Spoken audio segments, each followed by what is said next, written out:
Satyavati ficou muito feliz ao ver Vyasa. Ela explicou detalhadamente a situação do reino e pediu a ele que tivesse filhos com suas noras, Ambika e Ambalika. Vyasa respondeu: Mãe, sou celibatário por toda a vida, mas é meu dever obedecer às suas palavras, portanto farei o que a senhora diz. Entretanto, em vez de estar com elas fisicamente, usarei meu poder espiritual para criar um nascimento cósmico.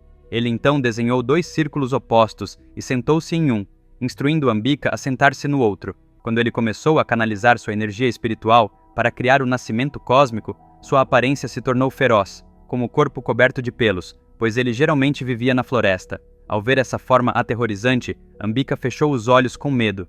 Depois de algum tempo, o processo foi concluído. Vyasa então disse a Satyavati: Como Ambika fechou os olhos durante o processo, ela dará à luz uma criança cega por causa de seu erro. Satyavati ficou preocupada e perguntou: Uma criança cega governará o reino? Se não, deve haver outro herdeiro. Dessa vez, ela enviou Ambalika a Vyasa e a advertiu para que não fechasse os olhos. Mas Ambalika não conseguiu manter a calma quando viu a forma de Vyasa. Ela tremeu de medo e, por causa de seu tremor, Vyasa previu que ela daria à luz uma criança com pele pálida e uma condição semelhante à anemia. Ainda insatisfeito, Satyavati pediu a Ambalika que parasse de tremer e se aproximasse de Vyasa. Com medo, Ambalika enviou secretamente uma criada em seu lugar. A criada, entretanto, sentou-se diante de Vyasa com grande coragem e alegria. Impressionado com sua coragem, Vyasa a abençoou com uma criança forte e saudável. Por intermédio de Vyasa, Ambika deu à luz um filho chamado Dhritarashtra, que era incrivelmente poderoso, mas cego. Ele foi o primeiro na linha de sucessão ao trono de Hastinapura. O filho de Ambalika foi Pandu, que era fisicamente fraco, mas muito habilidoso no arco e flecha. O filho da empregada era Vidura, que era forte, inteligente e acreditava firmemente na justiça. O futuro de Hastinapura seria moldado por esses 3 indivíduos. Bhishma, que os amava muito, criou-os com muito cuidado e carinho. Ele lhes ensinou as artes da guerra, o uso de armas, os Vedas e a ciência moral. Entretanto, sempre houve uma tensão entre Dhritarashtra e Pandu, da qual Bhishma não tinha conhecimento. Dhritarashtra, que era cego, temia que seu trono legítimo fosse tomado por seu irmão mais novo, Pandu. Da mesma forma, Pandu guardava ressentimento, acreditando que um homem cego como Dhritarashtra não deveria ser rei. Essa animosidade mútua foi se apodrecendo em seus corações à medida que envelheciam. Quando atingiram a maioridade, Dhritarashtra, por ser o primogênito, foi coroado rei, enquanto Pandu foi nomeado comandante-chefe. Embora Dhritarashtra fosse o rei, era Pandu quem realmente governava o reino, um fato que era um segredo aberto para todos. Na mesma época, Bhishma soube que a família real de Gandhara estava oprimindo e torturando seu povo.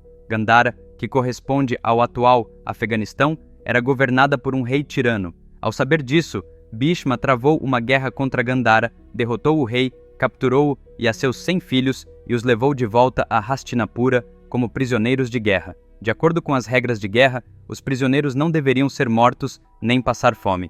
Mas Bhishma achava que aqueles que haviam infligido uma tortura tão brutal em seu próprio povo não mereciam viver. Ele aprisionou todos os 101 em um calabouço grande e bem formado e decretou: Cada um de vocês receberá um único grão de arroz por dia. Morram de fome. Então, entre os prisioneiros, o rei de Gandhara, Shubala, suplicou a Bhishma: Somos 101, eu e meus 100 filhos. Os 101 grãos de arroz que você fornecer não serão suficientes, e todos nós ficaremos fracos e morreremos. Mas eu lhe peço, qualquer um de nós que sobreviver e for o último, por favor, poupe sua vida. Como ele testemunhará a morte de seus 99 irmãos e de seu pai, essa pessoa nunca mais cometerá erros. Por favor, pelo menos poupe a vida do último sobrevivente.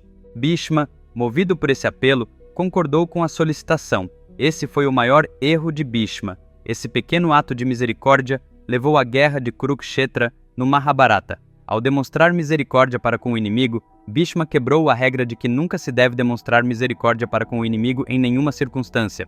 Amigos, vocês acreditam que a leitura de apenas uma história fascinante pode mudar a vida inteira de uma pessoa? Acreditam que só de ler essa história para seus filhos, eles aprenderão os valores de que precisam para a vida? Você acredita que, seja qual for o problema que esteja enfrentando agora ou no futuro, você pode encontrar uma solução apenas lendo uma história?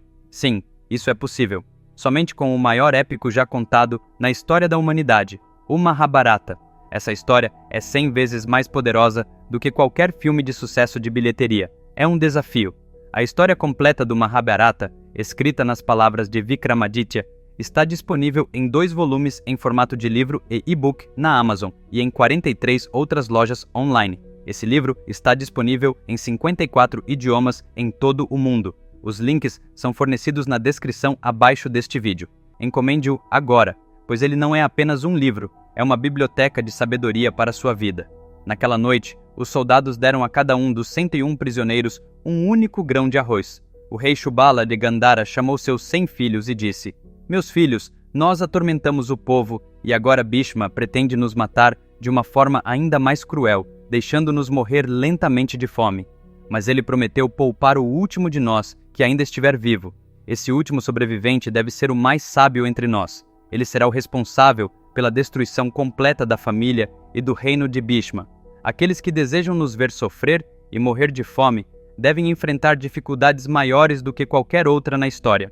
Mas para conseguir isso, apenas a força não é suficiente. Não podemos derrotar Bhishma com força física. Temos de ser mais espertos que ele. Por isso, esta noite, farei um teste com todos vocês. Somente aquele que passar nesse teste receberá todos os 101 grãos de arroz como alimento. O restante de vocês deve se preparar para sacrificar suas vidas." Shubala continuou: "Cada um de vocês tem um grão de arroz. Aquele que conseguir passar um barbante pelo meio do grão sem quebrá-lo será considerado o mais sábio, e eu lhe darei todo o arroz." Todos os seus filhos tentaram, mas os grãos continuavam se quebrando. Entre eles estava o filho mais novo, que notou um pequeno objeto semelhante a um tubo e uma palha fina de vassoura por perto. Ele colocou o grão de arroz em uma extremidade do tubo, amarrou um barbante na perna de uma formiga e gentilmente guiou a formiga para dentro do tubo. Sem ter outra saída, a formiga se enterrou no grão de arroz, passando o barbante por ele.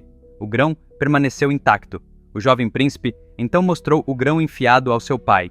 Shubala ficou muito feliz e declarou: "Só este menino pode nos vingar." Ele então juntou todos os grãos de arroz em um único torrão e o deu de comer ao seu filho. Esse filho recebeu o nome de Shakuni. Shakuni cresceu e se tornou muito sábio.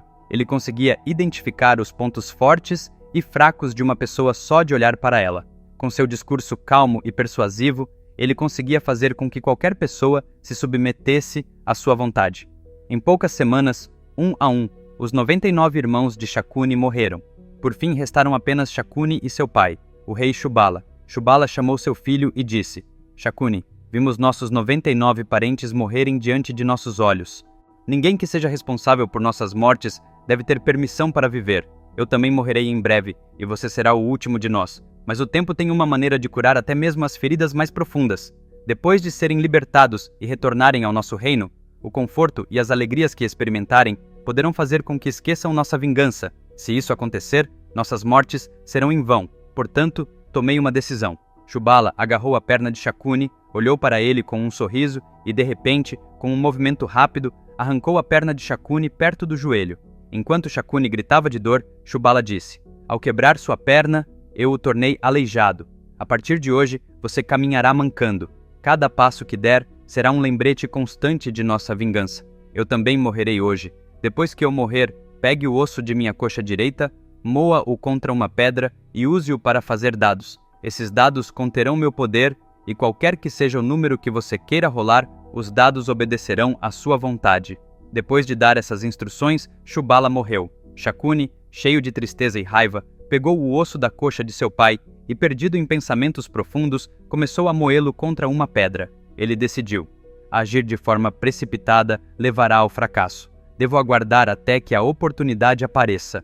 Quando chegar o momento certo, estarei por perto, e com um plano cuidadosamente elaborado, lentamente envenenarei e destruirei este reino. Conforme prometido, Bhishma libertou Shakuni, o último sobrevivente, mas Bhishma queria garantir que não haveria inimizade com o reino de Gandhara. Ele decidiu que a melhor maneira de garantir a paz era propor uma aliança de casamento. Alguns meses depois, Bhishma foi a Gandhara e sugeriu que Dhritarashtra e a irmã de Shakuni, Gandhari, se casassem. Ele falou muito bem de Dhritarashtra, elogiando sua força, sabedoria e retidão, fazendo-o parecer o par ideal. Somente no final de sua proposta, Bhishma mencionou que Dhritarashtra era cego. Shakuni, furioso, respondeu: Você o elogiou com todas essas grandes qualidades e no final revela que ele é cego? Minha irmã não precisa se casar com um homem cego. Gandhari, ao ouvir isso, levantou-se, correu para seu quarto e trancou a porta. Todos correram para a porta, bateram alto e pediram que ela a abrisse. Quando ela finalmente abriu, todos ficaram chocados. Gandhari tinha uma venda amarrada em seus olhos. Shakuni lhe perguntou: Irmã, o que é isso?